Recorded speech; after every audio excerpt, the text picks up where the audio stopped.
Bismillah. Welcome back, Zoo Crew. So, building on some of the earlier topics, if you want to get ahead in life, you need to be taking action. And I know it sounds easier said than done, especially if you feel like you're in a rut and you don't know how to build any momentum. So, I've started doing this new thing where I'll write down 5 things, and then as I complete them throughout the day, I'll just cross them off the list. And initially, when I started doing this, I was just putting like super basic stuff on the list because I knew at least this way, like, I'm going to accomplish something, right? So, like, brush my teeth, take a shower, make the bed, whatever, You don't have to start by listing your like big goals or like tasks to do. Start with something small that you know you're going to actually be able to accomplish. And then as you go day to day, you can start putting in bigger tasks that you want to accomplish, right? And this is probably one of the easiest ways to build up your confidence and build up your momentum, you know? So I highly suggest you guys go and try that if you feel like you're stuck or you're in a rut and you kind of don't know what you should be doing, you know? And then this is the other thing. The more I kind of journal and reflect on my relationship, I'm realizing a few things, right? So, as much as I'm saying it's about like having an understanding for the other person, I think it goes beyond that. And I think it's about capacity, right? Because we can all have an intention to do something or want to do something, but then do we have to recognize, do we have the capacity to actually do that, right? And another thing that I think we get caught up in is when we're feeling some form of an emotion, whether that's good or bad, we will go and talk to family, we'll talk to friends, we'll go to social media, and we're looking for somebody to confirm what we're feeling, right? We want somebody to validate what we're feeling. And this can be very destructive, especially if you recall what I was saying in an earlier video, right? Where our mind will play tricks on us. So if you're somebody pessimistic, you will automatically go and seek out negative confirmation or validation for your negative feelings. And same thing if you're overly optimistic, right? And you have to be very careful because the mind loves to play tricks on us and we're very easy to fool, right? Or fall for illusions. This is why I think people get so enticed by magic. It's because we know it's not real, but we'll still allow ourselves to fall for the illusion. And then outside of this, it's like, first we have to understand that you can go and ask advice from people, but generally you should do the opposite of the advice they give you because you'll know internally that what they're saying might be true for them, but not necessarily for you. And as weird as it sounds, what I've realized is whenever I ask somebody for advice and I do the complete opposite of what they advise me to do, things work out a lot better, right? And really, like if we were talking about eternal knowledge or like the spiritual realm of the infinite knowledge, we have access to that through our souls, right? So you don't even need to go and seek out advice or information from other people. You have to learn to trust yourself. You have to learn to go inwards and then try and connect to the infinite knowledge of the universe because then the answer will present itself, right? And even outside of this, like, I think we have to, as humans, work on our capacity to give love, but then also receive love, right? Because the way we all show love is different from person to person. So it could be that one person shows their love for somebody through small actions by letting them into their space or making them food or any of these kind of things, right? Whereas the other person might show their love through grand gestures or gifts or something else. And now both of these people are being loved, but in two different ways. And it's their own kind of mind that is playing games or like tricks on them and making them think that, oh, this person doesn't love you, right? When the reality is they love you in their own way. And I think this is one of the things that, like, one of the traps that I fell into in my last relationship, right? Because the more I kind of step back and the more I reflect, the more I can kind of see clearly, like, okay, there were definitely times where I was insecure and I was questioning things and then feeling like I was being emotionally abused. But really, it was more so just me being in my own head, right? And then at the same time, like, I'm sure, like, well, I know I caused her pain and hurt, right? To the point where she was so overwhelmed that she had to just kind of cut everything off and like leave to like protect herself, you know? So I think it came down to both of us showed love in different ways, and we both had the capacity to give love, but we never really cultivated the capacity to receive love, just given how we grew up and the way our childhoods were, you know? So, yeah, I mean, journaling has been something very helpful for me just to kind of process my thoughts and kind of come to terms with everything, you know? And then this is the other thing, this whole notion of like green flags and red flags. Like, who the hell is determining what a red flag is or what a green flag is, right? Just because one person decided, oh, this is a red flag, it doesn't necessarily mean it's going to be a red flag for you, right? Or somebody decided, oh, this is a green flag. And now it's like we're going out and we're living by this like preset of conditions of or like filters to filter out people, and people are very unique, right? Everyone's gone through some kind of a weird journey, and who are you to judge that person, and who are you to hold their past against them, right? And it's generally like the people who have been hurt who end up either becoming anxious or avoidant and then getting abandoned, right? And I think it's very like unfair to these people that everyone just kind of labels them as like a problem and avoid them and like don't date them or don't get involved with them because you're going to get hurt. Because like newsflash, you're going to get hurt regardless. And this is the thing, if you have a real bond with somebody and like you share a real connection with somebody, they're going to go past the surface level, right? They're going to see all of your flaws. They're going to see who you are as a person. Whereas like if you just keep everything superficial and on a surface level, yeah, you probably won't get hurt. But guess what? Like you're not going to really build anything meaningful either, right? When you allow yourself to be vulnerable, you allow somebody into your life and they can see all aspects of who you are. Like you're giving them essentially the power to hurt you, and you're trusting that they're not going to hurt you, right? You're trusting that they're going to hold space for you, and whatever you guys are going through, you're going to be there for each other and kind of get through it, right? You're not just going to abandon them or like make them feel unworthy, you know? And of course, this is all easier said than done, especially with all of like the propaganda right now against like modern dating and whatnot, you know?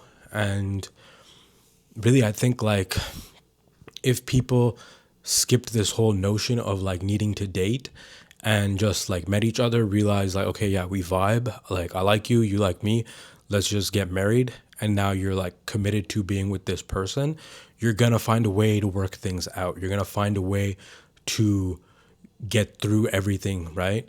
Obviously, sure, there's going to be like 20% of relationships that will never work because somebody's abusive, somebody like cheating, or somebody did XYZ thing. But really, even in those cases, like if somebody is cheating on you or somebody's like hurting you, generally it says more about that person than it does about you, right? Maybe they have some kind of wound that's been triggered by you, right? So it's very easy to blame the other person, but it's much harder to kind of be willing to accept people as flawed and that like they're gonna make mistakes, right? And then be willing to hold space for them, be willing to find a way through it, you know, and try and remind yourself that it's you and this person against the problem, not you against the other person. Because when emotions get riled up, it's very easy to go into survival mode. And when you're in survival mode and you're completely dysregulated, you're not thinking clearly, right? You're just trying to protect yourself. And get like, depending on how much trauma you went through as a child, it's going to be very hard to kind of overcome these situations, right? Because your brain is constantly scanning for threats, even if they're not there, right? And then even if you look at it from like a point of somebody who has ADHD, right? It's not that these people can't focus, it's that they have a bad sense of like executive function, so like time management, and then also they crave dopamine, right? They chase dopamine. So they'll find some kind of a new hobby, they'll get into a new relationship, and then they just go like 0 to 100, and they're just all their focus and attention and energy gets poured into that one thing until they run out of steam, and then it just becomes kind of boring, right? So it's about balance. It's about finding the balance in life. It's about finding the balance in all aspects of your life, you know? And yeah, it's been one hell of a journey, and we have less than 10 days remaining before we reach day 90.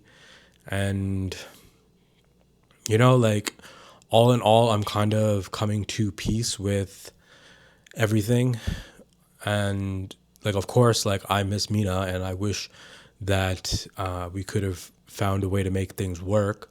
But I've learned a lot. I've learned a lot about myself. I've learned a lot about relationships. I've learned a lot about women, I guess you could say, and just the whole kind of dynamics that go into being in a relationship. And it's very hard. It's very complicated and can be confusing. And then so I'm realizing, like, because look, when it comes to like business, real estate, any of these kind of things, like, I've got a pretty good grasp over it. But like when it comes to people, I really don't have a good grasp over it, right? And as much as like I'll think, oh yeah, like I figured it out, or like I know what I'm doing, like I really don't. So I guess my regret in all of this is that I ended up hurting this one person who I was supposed to care for and protect, you know? And pushed so much to the point where she felt the only way to get safe was by blocking me, you know? And I guess at the end of the day, it was just like my own insecurities, and then like society, and like expectations of society, and then thinking that like in black and white instead of understanding there's gray, and not being in the present, spending too much time worried about the past or worried about the future instead of just kind of enjoying each moment for what it was. And I guess that's one thing I really admired about Mina. She really knew how to live life or enjoy each moment. And that's something I guess I have to work on. And I guess we'll end it on this notion of, if you feel like you are depressed or you feel like you have anxiety, I think the best solution or thing to kind of help you get over it is be more active, do more things, right? Take on more responsibilities. Because if you have like a list of 100 things you got to get done every day, you really don't have time to stop and like be in your own head and depress or get anxious, because you're just too busy trying to get through each thing on your list. Mind you, like, it goes to the complete extreme as well, where now you're just kind of avoiding processing your feelings and you're avoiding feeling your emotions, and you're going to end up burned out. So again, it comes back to balance. You have to practice self-care. You have to find or cultivate hobbies, things you can do for fun that help you kind of unwind, and cultivate good friendships. Try and have a bit of a social life, and find people who are gonna hold you accountable, but then will also kind of push you to grow. Because really none of the growth that I've gone through in these last 80 some days would have been possible without Mina, really. And that's kind of why it's sad, because it's like she did push me to grow. And as much as like, because this is the thing, when you find somebody who you bond with on such like a deep or like intimate level, and somebody who you enjoy their company, like you're gonna want to do everything together. You're gonna want to spend as much time together as possible. But you have to, which is fine to an extent, but like you have to be very careful, because if you do that too much, you will start to get enmeshed, and you'll both kind of lose your sense of self, right? You'll lose your own identity. And again, this all comes back to this notion of balance, right? So I think the lesson of today is find balance. And once you find balance, you'll find peace. And do your own journaling, reflect on your own life and your own relationships, and don't try and put the blame on somebody else, right? Because it takes two to tango, and there's always two people who are playing a role in whatever dynamic they're in, right? And I guess like having this time away from her has allowed me to come to the understanding that we both show love in different ways. And I guess we both kind of took that for granted, right? To the point where we were just wondering or questioning if this other person does love me, if this other person does care about me. And all in all, like looking back on the relationship, I know that we both loved each other and we both cared about each other. So it is sad that it's over, but it is what it is, you know? We can't just live in the past. We got to learn the lessons that have been taught to us and then carry them on forward into our future, you know? So, yeah, I really didn't know what I was going to talk about today, Zoo Crew, you know? And I guess really I've been reminiscing more because I ended up just not going out last night. I ordered a pizza and just watched some Netflix. And that was like one of my favorite things to do with Mina, you know? And that's something we used to do a lot of, just kind of watching like horror movies or whatever, you know? So, yeah, all in all, like she will always hold a very special place in my heart. And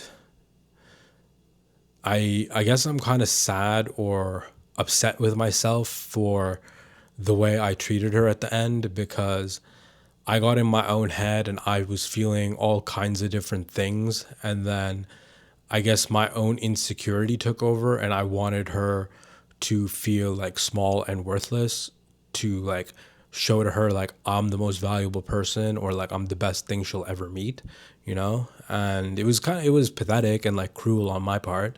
But again, like the only thing I can do is take accountability, learn from my mistakes, and try and grow and try and be a better person, you know? So, yeah.